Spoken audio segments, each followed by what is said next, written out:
가 준비를 했습니다. 실내 공기 오염을 부르는 원인은 무엇인지, 또 실내 공기가 나쁘다면 얼마나 나쁜 것인지 직접 화면으로 준비해봤습니다. 한파에 미세먼지까지 추운 날씨에 겨울철 외출은 꿈도 못 꾼다는 주부. 겨울엔 추우니까 창문을 닫고 살아요. 그런데 미세먼지가 심한 날엔 더 안 열게 되죠. 정말 바깥 공기가 더 나쁜 걸까요? 촬영 당일 실외 미세먼지는 58 마이크로그램, 초미세먼지는 34 마이크로그램으로 다행히 보통 등급인데요.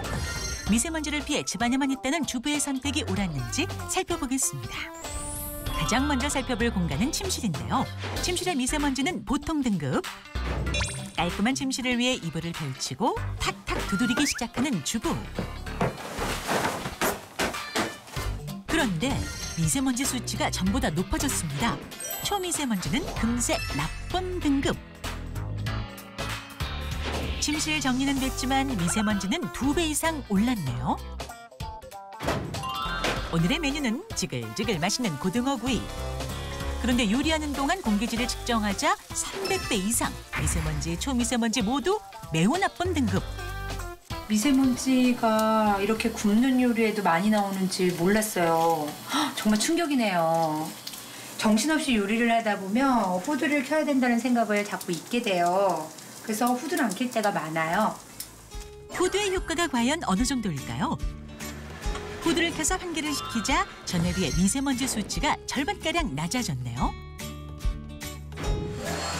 탁한 공기를 바꿔보기 위해 마지막으로 청소에 돌입했는데 일주일에 보통 2~3번은 하는데 요즘은 추워져서 문을 닫고 하게 되거든요. 하지만 청소를 하는데도 미세먼지는 여전히 나쁨 등급 상태. 청소를 끝난 후에도 좀처럼 내려가질 않네요. 이렇게 하루 동안 집을 관찰한 결과 부엌, 거실, 침실 순으로 실내 공기가 나빴는데요. 실내에서 이렇게 미세먼지가 많이 나오는지 몰랐어요. 특히 주방에서 미세먼지가 나온 것에 대해 너무 충격적이었어요. 미세먼지 없애는 방법 좀 알려주세요. 화면 보니까 진짜 우리 집도 안전지대는 아니죠. 그리고 밖에서처럼 미세먼지 측정을 집안에서는 안 하잖아요, 우리가. 그러니까 네. 더 걱정이 좀 되는데 각 실내 장소별로 미세먼지가 어떤 원인으로 생기고 또 어떻게 하면 없앨 수 있는지 해결법까지 좀 알아보도록 하겠습니다. 미세먼지의 원인, 먼저 주방부터 볼 텐데요. 주방은 이런 원인 때문이에요. 굽고 튀기고 요리가 문제랍니다. 아니, 요리하고 미세먼지하고 어떤 관련이 있어요, 임 교수님?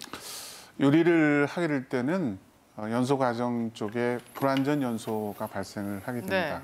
그러니까 불완전 연소가 되어지면서 다반영적 탄화수소, 벤조피렌이라든가 이런 물질이 발생하고요. 또 이산화질소가 발생하고 초미세먼지가 발생되는 과정이 있는데 이 물질 속에서는 독성 물질들이 상당 부분이 많이 포함되어 있다고 하는 겁니다.